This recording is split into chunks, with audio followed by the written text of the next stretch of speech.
Welcome to the 2020 Illinois Wing Aerospace Conference. I am First Lieutenant Andrew Schoolis, and today we're going to learn about Airpower. Our objectives for this presentation are to learn about what is Airpower, General Billy Mitchell's role in Airpower, CAP Airpower in World War II, and CAP Airpower in the 21st century. So, first we'll take a look at what is Airpower. According to Chapter 2, Airpower of the U.S. Air Force Basic Doctrine, air power is defined as the ability to project military power or influence through the control and exploitation of air, space, and cyberspace to achieve strategic, operational, or tactical objectives. Through air power, the Air Force provides the versatile, wide-ranging means toward achieving national objectives with the ability to deter and respond immediately to crises anywhere in the world. Now, from the CAP perspective, air power is a means to achieving strategic, operational, or tactical objectives. CAP accomplishes these objectives through its three congressionally chartered missions: aerospace education, cadet programs, and emergency services. With respect to emergency services, through air power, CAP provides the versatile, wide-ranging means towards achieving national objectives with the ability to respond immediately to crises anywhere in the country. With respect to cadet programs, cadets experience the importance of air power firsthand through orientation rides, also known as O-rides, and attending CAP flight academies. And for aerospace education, cadets and senior members learn about air power and complete aerospace education tests to earn awards and promotions. Best examples being the Cadet Spots Award and the Jaeger Award for senior members. Now we'll take a look at General Billy Mitchell's role Andrew, in can air you still power. hear me? So first we should take a step back and look at who was General Billy Mitchell. He was a United States Army general, combat pilot, and veteran of World War I. And the good thing is I'm listening, and father of the I haven't heard Independent myself Air come Force. through yet. So He served in I France during believe World War I, you and I are earning still the Senior just talking Aviator on our own. qualification, the Distinguished Service Cross, the Distinguished Service Medal, and several decorations from the United Kingdom, France, and Italy. By the end of the war, he commanded all of the American air combat units in France. With respect to General Billy Mitchell's role in air power, after the war, Mitchell was appointed Deputy Director of the United States Army Air Service, or USAAS. Mitchell advocated for an increased investment in air power, believing that this would prove vital in future wars. He argued for the ability of bombers to sink battleships and organized a series of bombing runs against stationary ships designed to test the idea. The Navy said this would be impossible, while the Army remained skeptical about air power. However, in 1921, Mitchell led an aerial bombing demonstration resulting in the sinking of the surplus German battleship Ostfriesland.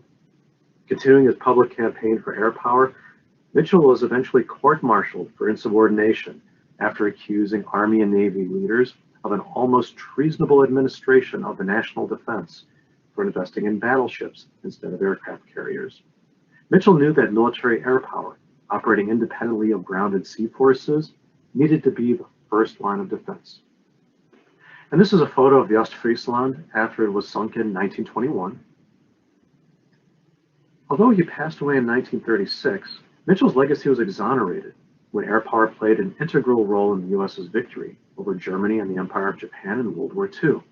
In 1942, recognizing Mitchell's contributions to air power, President Franklin Roosevelt posthumously promoted him to the rank of Major General on the U.S. Army Air Corps' retired list. Roosevelt also petitioned the U.S. Congress to posthumously award Mitchell the Congressional Gold Medal, later awarded in 1946, in recognition of his outstanding pioneer service and foresight in the field of American military aviation. And with respect to his legacy, CAP's General Billy Mitchell Award, established in 1964, is named in his honor. The Mitchell Award is awarded to cadets for sustained excellence in all four areas of cadet life: leadership, aerospace, fitness, and character. The Mitchell Award marks completion of Phase 2 of the CAP Cadet Program, and cadets who earn the Mitchell Award are promoted to Cadet Second Lieutenant. Now we'll take a look at CAP Air Power in World War II. And that is multifaceted. There was Coastal Patrol, Search and Rescue, or SAR, cargo and courier flying, Southern Liaison Patrol, Forest Patrol, and other missions, training of cadets, and we'll also take a look at the overall accomplishments of CAP during World War II, as well as the sacrifices. Now, with respect to coastal patrol, on the 7th of December 1941, the Imperial Japanese Navy attacked Pearl Harbor. Soon after Congress declared war on Germany, Italy, and Japan, German submarines were operating in the American coastal waters along the eastern and southeastern shorelines. By the end of September 1942, 204 vessels had been lost. This not only seriously affected the supply of war materials to Allied forces fighting in Europe and Africa, but also cut into the nation's petroleum supplies. The Navy was spread so thinly along the 1,200-mile sea frontier of the eastern and southeastern coasts that it could not effectively combat the raiding enemy submarines. And the Army Air Forces had not had time to build up the number of aircraft needed to cope with their regular missions, as well as the submarine menace. CAP leaders urged the War Department to give the newly organized force a chance to help combat the submarine menace. On the 5th of March 1942, CAP was authorized to conduct a 90-day experimental operation on coastal patrol at 2 locations on the eastern seaboard. In the beginning, reconnaissance air crews, consisting of a pilot and observer, would spot enemy submarines and notify the Army and Navy bomber forces. Eventually, CAP planes were permitted to carry bombs. The coastal patrols were so effective that the program lasted almost 18 months, from the 5th of March 1942 to the 31st of August 1943. Their accomplishments included reporting 173 submarines sighted. They sunk 2 submarines. They had flown 86,685 missions over coastal waters for a total of 244,600 hours, which translates into approximately 24 million miles. And they summoned help for 91 ships in distress and for 363 survivors of submarine attacks. Now we'll take a look at search and rescue. From the 1st of January 1942 to the 1st of January 1946, CAP aircrews flew 24,000 hours of assigned search and rescue, or SAR, missions. During this period, CAP aircrews voluntarily flew thousands of additional search and rescue hours at their own expense. To highlight how effective they were, during 1 week in February 1945, CAP search and rescue crews found 7 missing Army and Navy planes. In fact, CAP had a greater percentage of finds than the Army Air Forces, or AAF. Now you may be wondering, how is that possible? Well, CAP search and rescue pilots had 3 advantages over Army Air Forces search and rescue pilots. First, CAP aircraft could fly much lower and slower than Army Air Forces airplanes because of their design. Second, CAP pilots were more familiar with the terrain in their search sectors and could spot wreckage that would be concealed from pilots unfamiliar with the same territory. Third, CAP ground teams assisted CAP search and rescue pilots with finding missing aircraft and survivors. CAP ground teams were ready to go directly to the sites where wreckage was thought to be. They used a variety of means depending on the geography, including on foot, on skis, on horseback, and in Florida, using what are called glade buggies. This illustration here of a ground search team on foot spotting the wreckage of a plane is from CAPP 50-5, Introduction to Civil Air Patrol. Now we'll look at cargo and courier flying. As wartime industrial production grew, the commercial and military transportation facilities could not transport all of the war materials stacking up in the warehouses and supply depot yards. From 1942 to early 1944, CAP pilots moved over 3.5 million pounds of mail and cargo for the Air Forces and transported hundreds of military passengers throughout the United States. CAP set up regularly scheduled cargo flights and courier flights all over the nation. This reduced air transportation costs, and many military aircraft were released for more direct use in the war effort. And now we'll take a look at Southern Liaison Patrol. From July 1942 to April of 1944, CAP was active in helping patrol the border between Brownsville, Texas, and Douglas, Arizona. The CAP Southern Liaison Patrol flew approximately 30,000 hours, patrolling from dawn to dusk 1,000 miles of rough, rocky, and barren terrain. The CAP planes were looking for out-of-the-ordinary activities, such as spies or saboteurs entering or leaving the country. In fact, their work led to the arrest of enemy agents and the discovery of an enemy radio station. And now we'll look at forest patrol and other missions. CAP pilots and air crews flew other missions during World War II that assisted the war effort, either directly or indirectly. Flying blood bank mercy missions for the American Red Cross and other civilian agencies. Forest patrols flew over forests to detect fires and report suspected arsonists. Flying mock raids to test blackout practices and air raid warning systems. supporting bond drives, assisting in salvage collection drives, training pilots, towing targets for air-to-air gunnery practice by fighter aircraft and anti-aircraft batteries, which was very dangerous work, by the way. On the ground, CAP personnel guarded airfields and other installations and patrolled power lines and waterways to guard against saboteurs. And when natural disasters occurred, CAP personnel assisted the Red Cross and others to evacuate people and administer aid to those affected, which is very similar to work that we do to this very day. And also, CAP was involved in training cadets. Although CAP was organized along military lines and performed defense functions, none of its members were exempt from military service.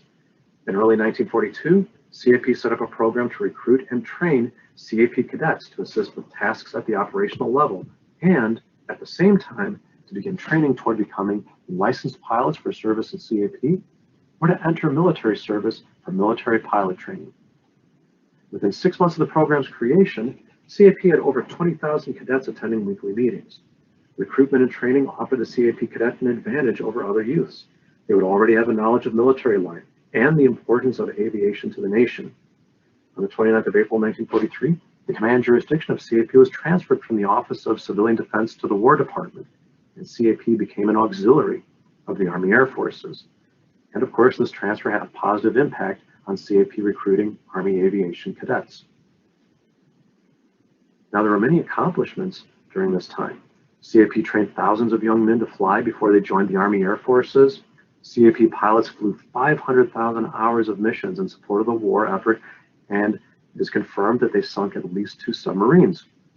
CAP members saved countless numbers of aircraft crash survivors and survivors of disasters at sea by guiding rescue forces to them. However, these accomplishments were not without sacrifices. 65 CAP members lost their lives in service to their country during World War II. As we can see, it was spread out across all of CAP's missions, from coastal patrol to courier service, operation of aircraft on CAP cadet programs, and other missions as well. And now we'll discuss CAP Airpower in the 21st century. We'll take a look at CAP's role immediately after September 11th, 2001, or 9/11, how 9/11 changed Civil Air Patrol, CAP's role in Homeland Security after 9/11, Civil Air Patrol's fleet, and contemporary examples of CAP's air power. On September 11th, 2001, terrorists affiliated with Al-Qaeda hijacked 4 commercial airplanes. 3 of the hijacked airplanes were crashed into 2 targets. 2 of the airplanes were crashed into the World Trade Center in New York City. 1 of the planes was crashed into the Pentagon in Arlington County, Virginia. The 4th plane, however, did not reach its destination, thanks to the bravery of the passengers who fought with and overcame terrorists who had commandeered the airplane. Now, with respect to CAP's role immediately after 9/11, there was a need to assess the damage to the World Trade Center, also known as Ground Zero. Then New York Governor James Pataki and FEMA requested Civil Air Patrol for this mission, and the request was approved by the Pentagon. The day after the terrorist attacks of September 11, 2001, a CAP Cessna 172, the only non-military aircraft allowed in the nation's airspace, provided emergency management officials the first high-resolution images of the World Trade Center site. There were a total of about 40 CAP flights. And nationwide, CAP volunteers transported blood and medical supplies, provided communication and transportation support, and assisted state and federal officials. And this is a photo of the first CAP aircrew that flew over Ground Zero. From left to right, there is Lieutenant Colonel Andrew Feldman, mission specialist, Lieutenant Colonel Jacques Heinrich, mission pilot, and Lieutenant Colonel Warren Ratis, the airborne photographer. And this is one of the photos of Ground Zero that was taken immediately after 9/11 by one of the CAP aircrews. Now you'll notice this plume of smoke there, how it goes high up into the sky. That plume of smoke could be seen from space in this photo that was taken by NASA. So you may be wondering, why was CAP called upon during a time of national emergency? Well, one of the factors was speed, because most military aircraft fly too fast to take quality photographs from the air. Training was another factor. At that time, about 100 CAP members had aerial photography training. And then there was cost. because the average price for flying a CAP plane in 2011 at least was $150 per hour versus thousands of dollars for flying military and commercial aircraft. And now we'll look at how 9/11 changed Civil Air Patrol in the words of others. Malcolm Kaiser, then CAP's Chief of Operations Support, said, "Our entire mission profile has changed, and the fulcrum was 9/11. And in the words of Colonel Rick Greenhut, CAP's first National Director of Homeland Security, "I believe our performance in the aftermath of 9/11 cemented CAP's credibility with the government and the military, changing the very tenor of our organization, so that CAP is now recognized as a very capable, cost-effective, and reliable asset for the protection of America." And now we'll look at CAP's role in Homeland Security after 9/11. Thanks to CAP's exemplary performance immediately after 9/11, CAP is more involved in Homeland Security missions. Great example is security, flying over 100 sites 3 times a day during the 2002 Winter Olympics in Salt Lake City, Utah. This was just months after 9/11. With respect to disaster relief, there was CAP's role in disaster relief after Hurricane Katrina in 2005, the Gulf of Mexico oil spill in 2010, and the aftermath of Hurricanes Harvey and Irma in 2017. And of course, CAP has taken on a greater role in cooperation with other agencies because CAP's standardized training and operations allows integration into larger missions with the U.S. Air Force and other agencies, including but not limited to FEMA. Now we'll take a look at Civil Air Patrol's fleet. CAP's fleet includes fixed-wing aircraft, training gliders, and balloons. The majority of CAP's 560 single-engine airplane fleet are Cessna 172 Skyhawks and 182 Skylanes.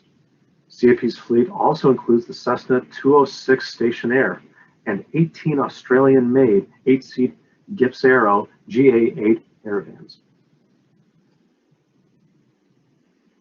16 of CAP's Airvans carry the Airborne Real-Time Queuing Hyperspectral Enhanced Reconnaissance, or Archer system, which is used to search for aircraft wreckage based on its spectral signature. The Archer imaging system, mounted aboard the GA8 Airvan, uses visible and near-infrared light to examine the surface of the Earth and find suspected crash sites, evaluate areas affected by disasters, or examine foliage from an airborne perspective in order to flag possible marijuana plantations. Some aircraft in the CAP fleet are equipped with a Satellite Digital Imaging System, or SDIS. SDIS allows CAP to send back real-time images of a disaster or crash site to anyone with an email address, allowing the mission coordinators to make more informed decisions. In fact, Archer may be used in coordination with the SDIS system, and both the SDIS and Archer systems were used with great success in the response to Hurricane Katrina. More than 250 CAP aircraft are equipped with technically advanced glass cockpits, or electronic flight instrument displays, which enhance aircrew efficiency and safety. CAP also operates 47 gliders and 2 hot air balloons, used mainly for orientation flights and training. CAP's glider fleet includes the Schleicher ASK-21 and the Czech-made Let L-23 Super Blaník, and the German-made Schweitzer SGS 2-33. And I found some photos of these aircraft in CAP markings. This is the Cessna 172 Skyhawk. This is the Cessna 182 Skylane. This is the Cessna 206 Stationair. And this is the Gipps Aero GA8 Airvan.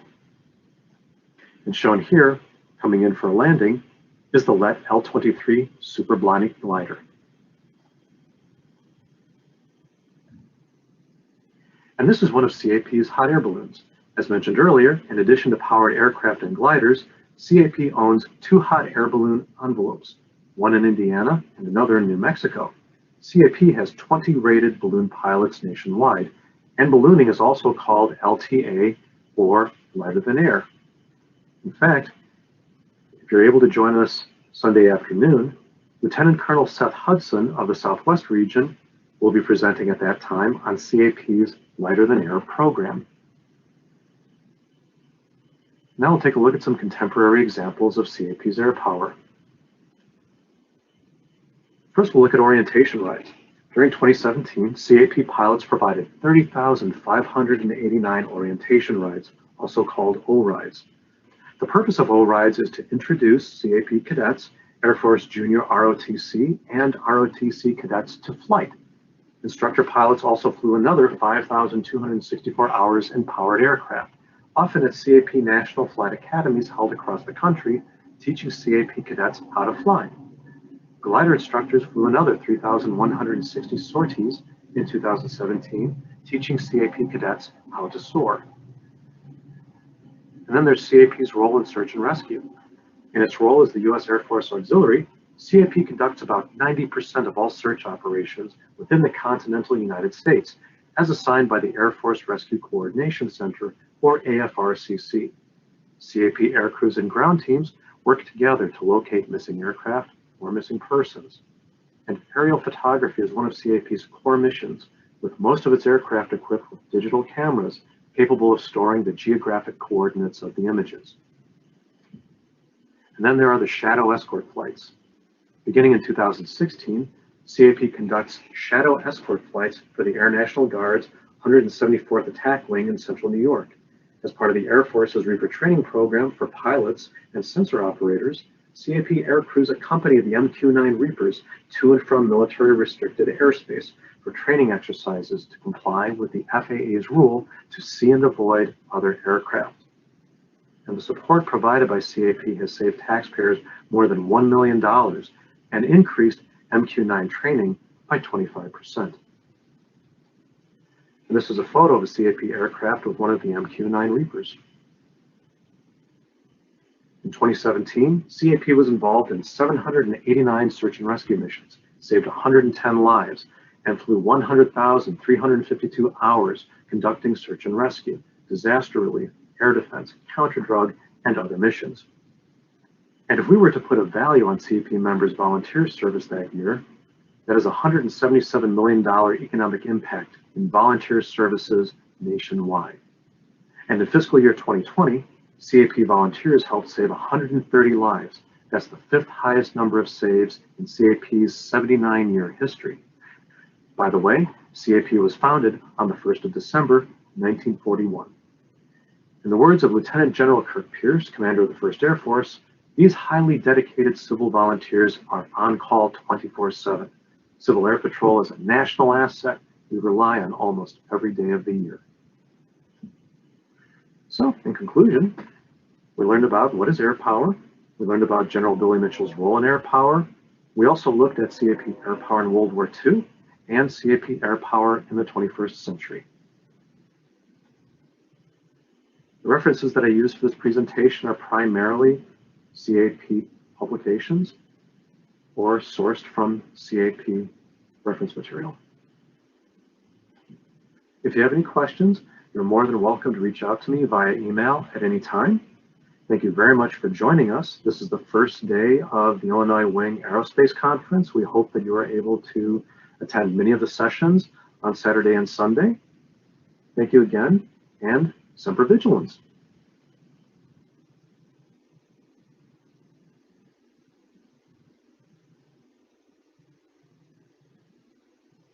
Yes, thank you very much for joining us. I hope you enjoyed the presentation, and please check out all the other great presentations that we have scheduled for this weekend. And if there are any questions, be glad to answer them, or you're welcome to reach out to me today or via email. I have a question here, which is a good one. If Major Larson doesn't mind, he's my tech support here. He's a former group commander. This is a great question. I don't have like the best answer for it. Can you get involved in search and rescue in other states? And how would you sign up for that area? I currently get the Illinois search and rescue texts. Okay, so the getting involved with other states is a little bit more difficult in the fact that each state is assigned kind of like their own area of responsibility. So, you know, we might get called in for help, but generally, if there was something, say in Indiana is going to get the call first. They're going to be the ones who will try to, prosecute any search and rescue within their state limits. If they need help they will reach out. But for the most part, no, we are individual, state specific. Excellent. Yeah, and for those who joined us late or may have encountered technical issues, all of my presentations were recorded. They can be accessed through the Illinois Wing website after the conference, and you can still receive credit towards your level 3, or if you're working in your aerospace education officer, senior or master ratings as well. But thank you for all the wonderful feedback. I'm honored that you joined us and flattered by your kind praise. Thank you all.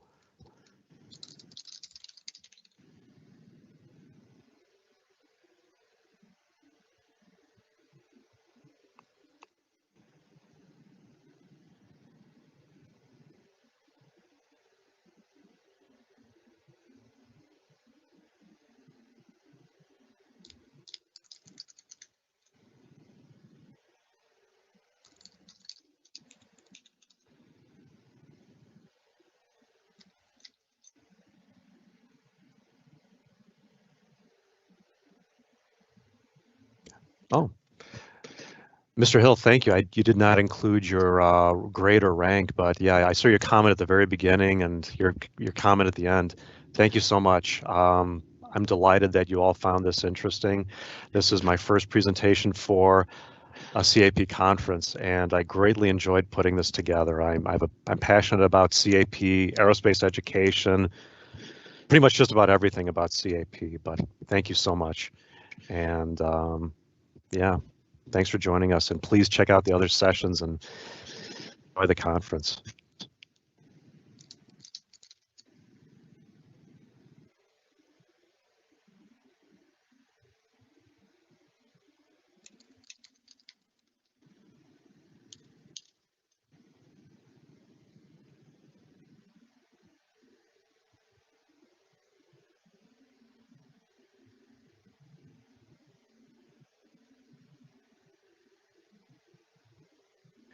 Oh, this is interesting.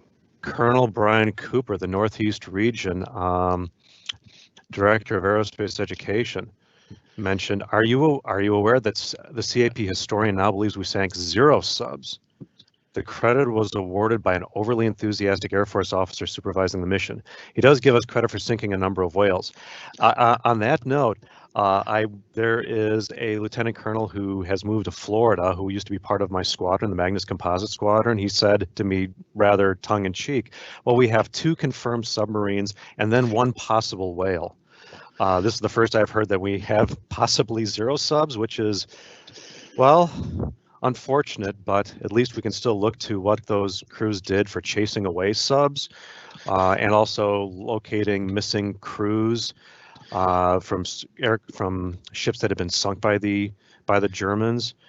But actually, there is a quote. I don't remember the source, but there was a German submarine commander after the war who was interviewed, and he actually was cursing those yellow planes, referring to the CAP planes. So they did make a difference. Even if we didn't sink any after all, they did make a difference in chasing away subs and saving lives. So thank you, sir. That's very interesting. And let's see. And Scott Lowe of Vermont Wing. Oh, absolutely. Yes, you can have a copy of this presentation. Let's see. I will. I'm actually going to include my email address so you can copy and paste it. Yeah, as long as you give, if you want to use the whole thing, that's fine. You want to pick it apart. If you can, use parts of it, that's fine. Just all I ask is you give me credit and mention that I presented this during the Illinois Wing Conference. Absolutely. I'm honored. And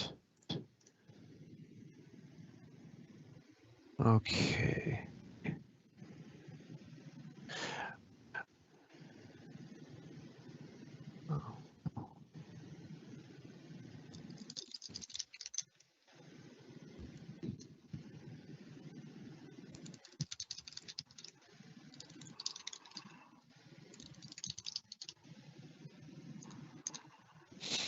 Okay.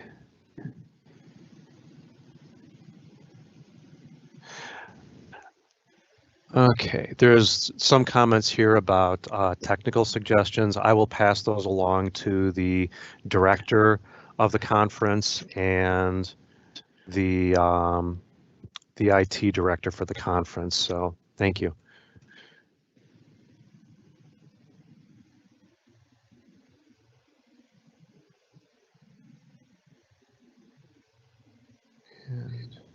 Yeah. Now the Lieutenant Bargage asked what sources were used for the research.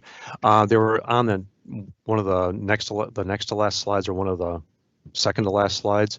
Most of them are CAP resources. Some of them are articles that are based on their CAP source, so to speak, because one of the articles I chose was from an FAA publication, and the author of that article at that time, I think it's from 2017, he was the vice commander for the National Capital wing of CAP. I do refer occasionally to Wikipedia. I like to view Wikipedia as a starting point, not as an end point, because for better or for worse, anybody can edit Wikipedia. So the information is there. You can go to National's website. You can go to the National Historical. I'm actually going to put the link in here. The National Historical Programs website, and other CAP manuals have. There's these nuggets of information, for lack of a better choice of words. So sometimes you just you're doing research on one topic, and then you wind up discovering something that you might find useful for another presentation altogether. So, okay, another question from Mr. Hill. Does this communication from various wings in times of need apply to those of us in the national? Interesting question. I don't know if Major Larson's still with us or not. This one, yeah, Mr. Hill, you're asking excellent questions, and I'm still in the learning phase of emergency services.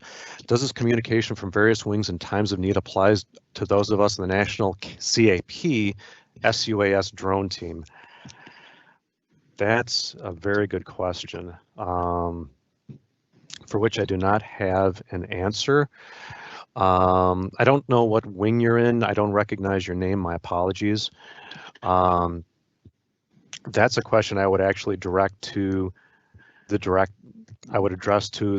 of the program at the national level. I hope to be involved in that someday, but that's a long way off for me. So, yeah. Oh, thank you very much, Lieutenant Bargage, for your kind words.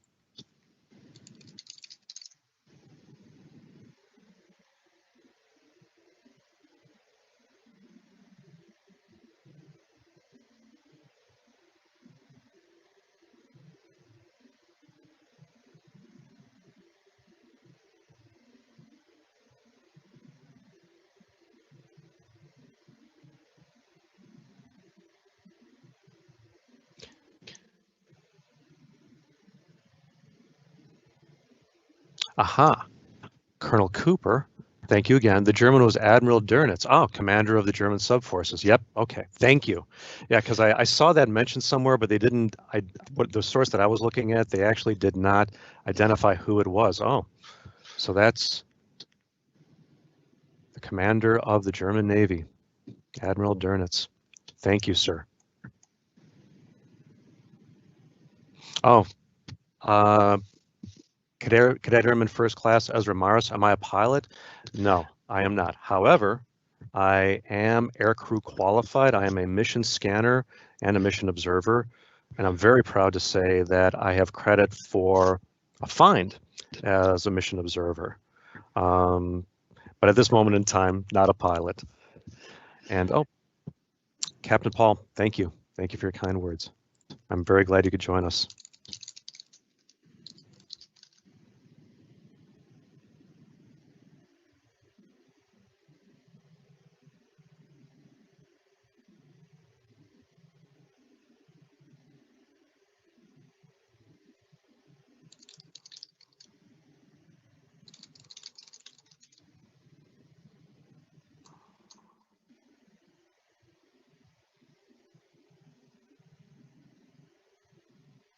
Colonel Cooper, if you don't mind my asking, if you can reach out to me, I'm going to post my email. Love to chat with you online or offline in the future.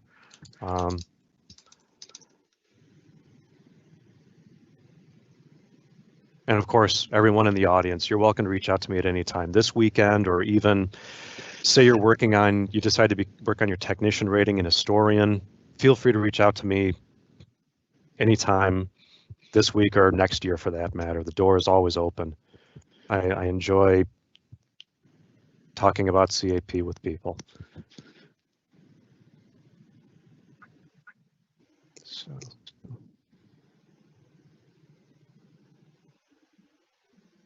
So, Cadet Senior Airman Troyer, did CAP during 9/11 help others on the field like firefighters or police? Not that I am aware of. I'm assuming you're referring to the area around Ground Zero itself. They were doing airborne photography, and that's it. They were, as I mentioned earlier in the presentation, they were flying supplies during that time, but I am not aware of us actually being on the ground during that time. Excellent question. So I'll just leave it at this. Not that I'm aware of, because when we look at CAP's role in emergency services, it's search and rescue, airborne photography, and of course ground team search and rescue, but not for situations where we would be directly in danger, because as we were reminded time and again by our national commander, CAP's most valuable asset are the people who belong to CAP, senior members and cadets. So kind of a long-winded question. Anyway, Cadet Mars, what was the find? The find was, I already forgot the airport. It's been a year and a half, shame on me. It was a beacon that went off, and so we departed from Lansing Airport to go to the airport where the beacon had been tripped or triggered, for lack of a better choice of words. And my pilot, for lack of a better choice of words, was our squadron commander, First Lieutenant Mike Carpenter. He's a commercial pilot. He has great instincts, and he figured out immediately where the airport would, where it would be. So we went to that airport and we landed, and it happened to have been, he was right.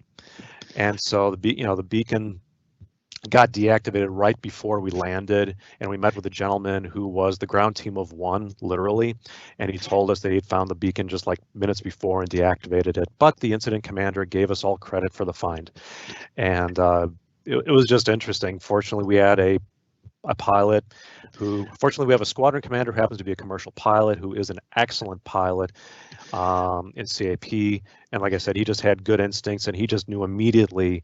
He figured out this is where it's coming from. It has to be at this airport, and it was just, and this is actually quite common, not to make light of search and rescue, because there are situations where there are missing people or planes that have gone missing, and every minute counts. But this is a situation where beacons just go off for whatever reason, and we find them, or we locate the plane, then we have to contact the person who owns the plane, and they deactivate it.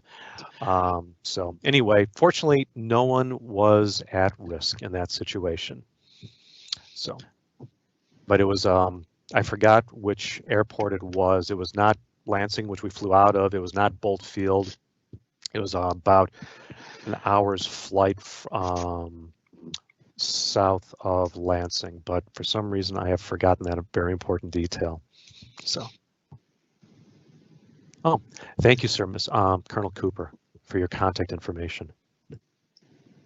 I'm going to copy and paste that so I don't lose it after I close the session. Yeah, and for everyone who's joining us, especially the cadets, thank you for joining us. And also, since we are on the subject of history, I'm going to make mention to a couple of other presentations that are going to be taking place during the conference that are historically relevance, so to speak. If you'll pardon the obvious plug, I will be giving the Women in Aviation primer at 1 o'clock Central Time. For those of you who are not within the Central Time Zone, that's going to be in Terminal C. And very importantly, at 4 p.m. Central Time in Terminal A, we will have a Women in Aviation presentation with Gigi Coleman, which is being hosted by my colleague, Major Carol Curtis, from the Coffee Composite Squadron. For those who are not familiar with the squadrons of Northern Illinois, the Coffee Composite Squadron is named after Cornelius Coffee, who was not only a pilot in Civil Air Patrol, his wife was also a pilot and officer in Civil Air Patrol. And there'll be, again, pardon the obvious plug, that will be mentioned during my Women in Aviation primer at 1 o'clock. But please do check out, if you have time, the interview with Gigi Coleman at 4 o'clock. She is the great niece of Bessie Coleman, who is the first African-American woman pilot in the United States.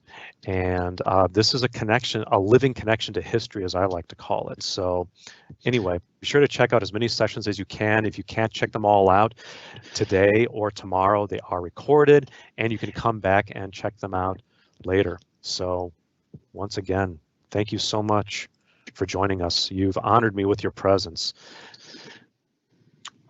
Captain Parker, are we going to use rescue dogs in the future in our missions? Actually, in a way we do. For the ground team member 2 or 1 qualification of emergency services, you have to work with rescue dogs. Now, whether they are, I hate to use the word property, whether they are under the control of CAP is another matter, because I believe in that situation, they were part of a canine team for the local police. So we do, but they're not CAP dogs, if that makes any sense. So anyway, thanks again for joining me. If there's any other questions, feel free to put them in the chat. And thank you, Major Curtis, for joining us, and for recommending this presentation to so many of your colleagues at the Coffee Composite Squadron. I'm looking forward to joining you and meeting Gigi Coleman at 4 o'clock.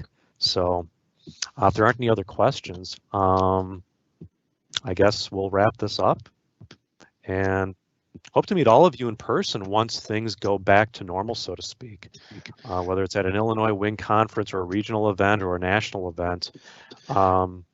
Again, always feel free to reach out.